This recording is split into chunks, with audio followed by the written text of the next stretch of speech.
Punjab bar council के executive committee या उसके चेयरमैन के पास सिरे से मौजूद ही नहीं है। And at the same time ये जो ऑर्डर पास किया गया है वो विदाउट अफोर्डिंग एनी अपॉर्चुनिटी किया गया है और ये पेटेंटली इलीगल ऑर्डर है। एक पंजाब बार काउंसिल ने एक एग्जीक्यूटिव कमेटी के थ्रू ऑर्डर पास किया है जिसको हमने चैलेंज किया है। मैंने कहा उन्होंने बता दें कि सर वो he has been release and reach home sir precaution होना चाहिए अगर गलतनामा ऑफिस का नहीं वही मैं कह रहा हूँ just get and double check के है आपके मामू मिले थे गलतनामा किसने करवाया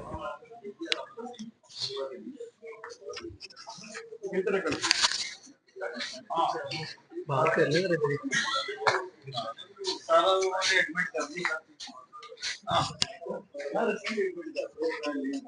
नहीं वो तो एडमिट कर लिया कि रिकॉर्ड के मुताबिक भी नहीं है बेटा पंजाब ये भी कह दिया कि मैंने सस्पेंड करना है लेकिन उसका मुंह देखना है हाँ एग्जैक्टली 100% जो है बाकी हाँ सर क्या हाल है वालेकुम कैसे मैं कह हाँ जी 20 में मारना खींचेगा ये पागल है वो नंबर खराब करता है।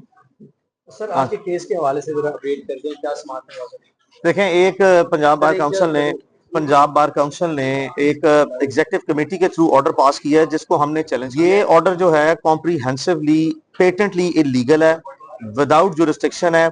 Because legal practitioner bar council act 1973 उसके सब्सिक्वेंट रूल्स और उसके अमेंडेड रूल्स 2023 के तहत भी किसी किस्म की कोई पावर्स कोई अथॉरिटी पंजाब बार काउंसिल के एग्जीक्यूटिव कमेटी या उसके चेयरमैन के पास सिरे से मौजूद ही नहीं है। And at the same time ये जो ऑर्डर पास किया गया है वो विदाउट अफोर्डिंग एनी अपॉर्चुनिटी किया गया है और ये पेटेंटली इलीगल इंशाल्लाह कोर्ट ने समाअत के बाद कल के लिए रखा है और इसमें पंजाब बार काउंसिल के रिप्रेजेंटेटिव ने आके यहाँ पे एडमिट भी कर लिया है कि ये जनाब जो है वो सेम डे ही 31 को ही एप्लीकेशन आई और 31 को ही ऑर्डर पास किया गया और कोई भी आउटगोइंग जो है वो मेंबर्स ये एक या एक से ज्यादा जो है वो नॉर्मली हमने रूटीन में देखा ऐसे काम करते नहीं है। सो बाकी इस पे इंशाल्लाह केस के जो मेरिट्स हैं और जो कराची की अकरेंस है उस पे कल जरा हेयरिंग हो जाए और कोर्ट के ऑर्डर पास कर दे, सब्सिक्वेंटली फिर इंशाल्लाह आपको कॉम्प्रिहेंसिवली हम ब्रीफ करेंगे इंशाल्लाह। थैंक यू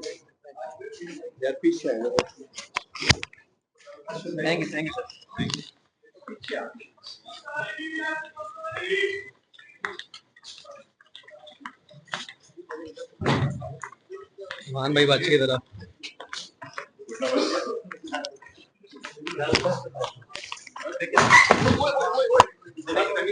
नहीं पहली there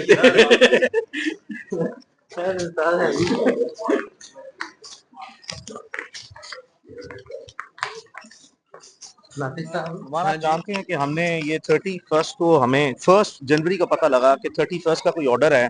it was quite shocking and surprising to know कि 31 को ही शाम 5 बजे को प्रेस रिलीज आती है कराची बार एसोसिएशन की तरफ से जिसकी बेसिस को सेटअप करके जो है वो जिसमें उनका मुतालबा भी नहीं है कि कोई आप किसी के खिलाफ कोई डिसिप्लिनरी प्रोसीडिंग करें। अपार्ट फ्रॉम दैट सिर्फ इतना ही कहा गया कि आप इनसे कोई एक्सप्लेनेशन सीख कर लें कि कोई बार की कोई रवायात हैं, नॉर्म्स हैं, कोई कोड ऑफ कंडक्ट की वायलेशन नहीं है, कोई एथिकल वायलेशन नहीं है, कोई प्रोफेशनल हमारा जो legal practitioner bar council act है उसकी वायलेशन को ये एलिज नहीं की कि बार एसोसिएशन की जो नॉर्म है उसको आपने जो है जी वायलेट किया है, जिस पे आप इनसे एक्सप्लेनेशन सीख करें और इस मामले को हल कराने के लिए अपना पंजाब बार काउंसिल और सिंध बार काउंसिल किरदार अदा करे। Now I mean going beyond and travelling beyond the letter itself, Punjab bar council ने सरप्राइजिंगली 1 जनवरी को रात को एक लेटर जो है वो सर्कुलेशन शुरू हो गई मीडिया पे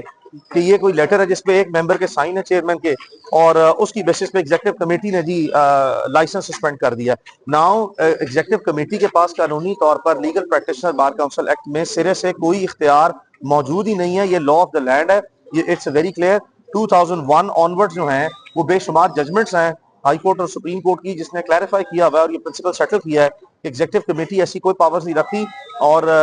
अगर आप legal practitioner bar council act के सेक्शन 41 सब सेक्शन 4 को देखें तो ये इख्तियार जो है वो सिर्फ डिसिप्लिनरी कमेटी के पास है और उन्होंने भी इंक्वायरी प्रोसीडिंग कंडक्ट करने के बाद केस रेफर करना है ट्रिब्यूनल के पास। सर यार रात मैंने ये पढ़ा भी ये सिर्फ आपके केस के लिए तो इसमें तो सेक्शंस में ये लिखा गया कि मतलब इस तरह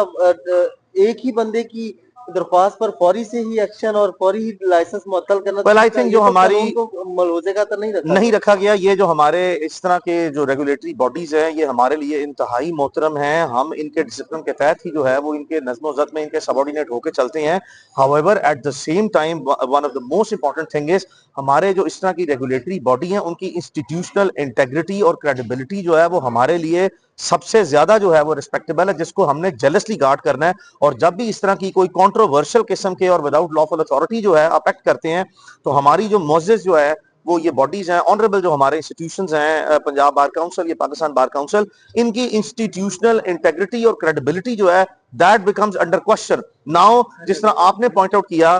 पूरे पाकिस्तान के लॉयर्स जो हैं उनमें हजारों वकला के मुझे टेलीफोन आए हैं, मैसेजेस आए हैं, खैर सगाली के पैगाम आए हैं, और उन्होंने भी यही जो ओपिनियन है, बड़ा क्लियर कट किस्म का ओपिनियन है कि एक्सप्रेसिव प्रोविजन ऑफ लॉ है जो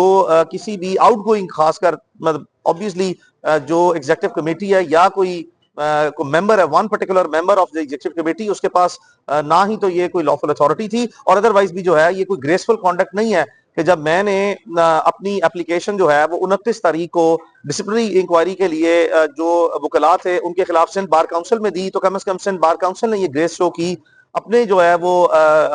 मेंबर्स को कि आप मेहरबानी करें, हम आउटगोइंग बॉडीज हैं तो आप 1 तारीख के बाद अपनी एप्लीकेशन जो है सबमिट करा दें। तो I would understand their point. जिसके बाद फिर मैंने 1 तारीख को दोबारा जो है वो अपने कराची ऑफिस के थ्रू अटेम्प्ट दी, लेकिन 2 तारीख को हमारी एप्लीकेशन सबमिट जो है वो वहां पे हुई कि जी जो कराची में जिन लोगों ने तशद्दुद किया उनके खिलाफ जो है वो आपने मिसकॉन्डक्ट की प्रोसीडिंग जो है वो करनी है। तो जब सिंध बार काउंसिल ने इतनी ग्रेस शो की थी अपने मेंबर को, तो पंजाब बार काउंसिल की जो आउटगोइंग मेंबर हैं उनको भी कम से कम ये ख्याल रखना चाहिए था that he should not have pass any illegal order, patently illegal order without lawful authority order. और पर्टिकुलरली अगर इतनी ही कोई इमरजेंसी प्रोसीडिंग कंडक्ट करनी थी तो कम से कम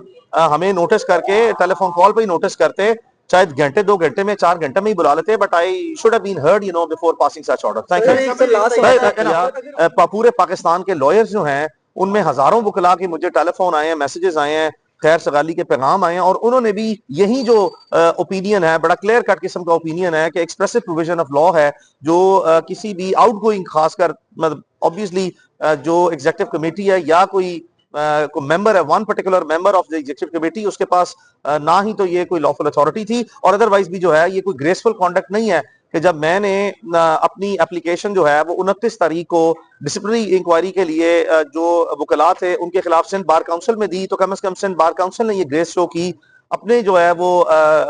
मेंबर्स को कि आप मेहरबानी करें, हम आउटगोइंग बॉडीज हैं तो आप 1 तारीख के बाद अपनी एप्लीकेशन जो है सबमिट करा दें। तो I would understand their point. जिसके बाद फिर मैंने 1 तारीख को दोबारा जो है वो अपने कराची ऑफिस के थ्रू अटेम्प्ट दी, लेकिन 2 तारीख को हमारी एप्लीकेशन सबमिट जो है वो वहां पे हुई कि जी जो कराची में जिन लोगों ने तशद्दुद किया उनके खिलाफ जो है वो आपने